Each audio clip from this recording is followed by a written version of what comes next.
You guys left a lot of comments under the pathfinding video, which I'm really grateful for, thank you. And out of those, there were several things that popped out to me as something that could be interesting to cover. So today I wanted to explain the annoying clunkiness of scare-ups, as well as talk more broadly about weapon ranges in StarCraft. To understand what it is that makes scare-ups so weird, we need to acknowledge what they really are. And under the hood, they are just a unit. They aren't actually a projectile, because those don't have collisions and don't perform pathfinding. They are an invincible, very small unit that does not fly, does not float, and has to get around obstacles to hit. This makes them really unwieldy for a multitude of reasons. Reavers can shoot through terrain gaps and can't even really shoot through a pack of units. But what makes things even more confusing is that they have a limitation where they can't shoot if the Scarab would have to travel through a distance that we could describe as more than 3 pathfinding regions. The actual limitation is related to how distance is checked in cases where the Scarab would have to travel through more than 2 regions, because legal Scarab range is checked based on how the river will path between pathfinding region centers, and it just works out in a way where the distance between them is so large when 4 centers are involved that it's almost always too long for the river to think that it can fire. Furthermore, if the Scarab cannot find its target for too long, for 90 frames, which is about 4 real-life seconds and fastest, it times out and dies, dealing no damage. In my pathfinding video, you have seen how much of a mess the pathfinding regions can be.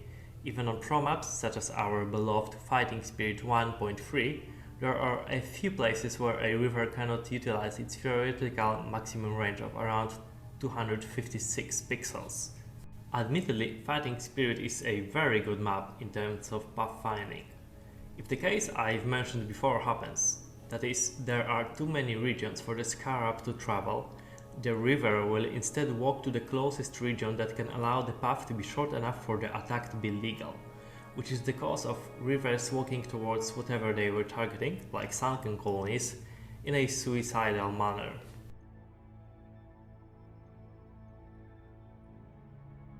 For a bit of fun trivia, Scarabs don't actually have to be bound by such pathetic concepts as collision or gravity. You can make them fly. In fact, I did that in my UED AIP mod.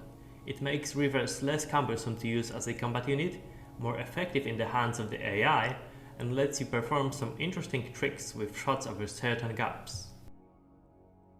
Note that since the initial pathfinding check is based on what the river could travel and not what Scarabs can do, it will only allow rivers to attack within the same legal distance mentioned before. But once the Scarab is out, it's a free-for-all. It can jump over anything it wants to.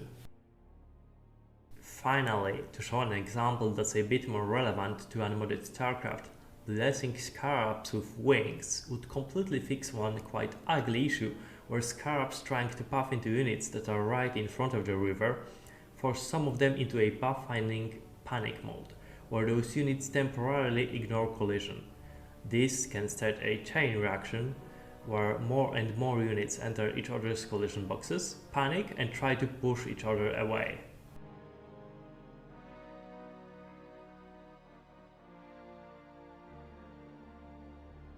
Of course, since we have been talking about Reavers and Scarabs and all that, it only makes sense to touch upon how range in general works in StarCraft. I'm going to explain this via an example that may seem a tad specific, but I feel like it not only covers everything you would need to understand weapon range, but it also explains away most of the inconsistencies you'll see. When you stick your dudes into a bunker, you might be vaguely aware that they are supposed to gain some bonus range. Typically, this is explained as +1 range. What it really means is that while they do get an extra 32 pixels of range, their range is now checked from the middlemost pixel of the bunker. If you have played a game like League of Legends or Dota, you may know that ranges can be measured in different ways.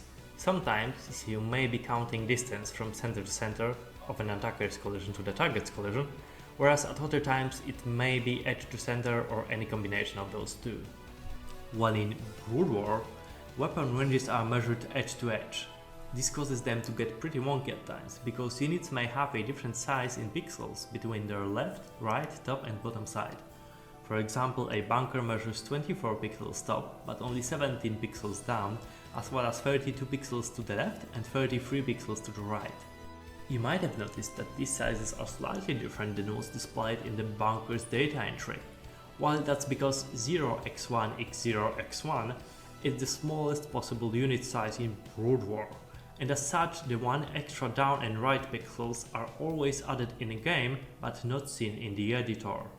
The fact that units in a bunker check range from its centermost pixel makes the 32 pixel range bonus way worse than it sounds on paper. But this is very much a special case, which results in some extra weirdness that veteran Terran or Zerg players might have stumbled upon once or twice. Take note that whenever we see range in the debug I'm using, it is displayed as a circle. This isn't quite accurate, but we'll get to that in a second.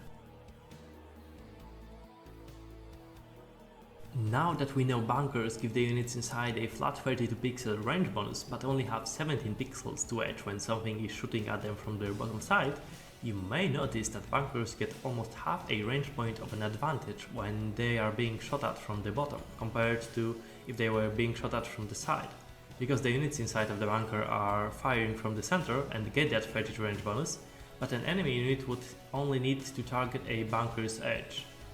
When approached from the right, they actually lose one effective pixel of range. I'm sure this actually came up in a pro match at least once. The related Terran-Zerg interaction that I've mentioned is that Sankens may or may not outrange bunkered up marines with U-238 shells depending on the angle.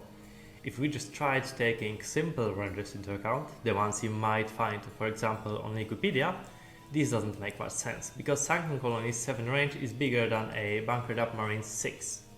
But the quirkiness of this interaction does not quite stop here. Range in StarCraft is not actually measured in a circle from the attacking unit. Instead, unit range is checked in a dodecagon, which is a 12-sided polygon. It looks something like this. The yellow outline would be our expected range if we were checking in a perfect circle, whereas the blue outline is the dodecagon. The extra range it affords us, in this very specific example, should be enough for this marine to just barely hit that Zergling. It's even easier to see this in motion. The actual range is obviously different than if it were a circle. You can see how this Dragoon can aim at a cannon very slightly outside what would have been its circular range, but it can't reach a Zealot that's only slightly further away. The actual added dodecagon range is around upwards of 8%. These kinds of interactions aren't actually all that specific.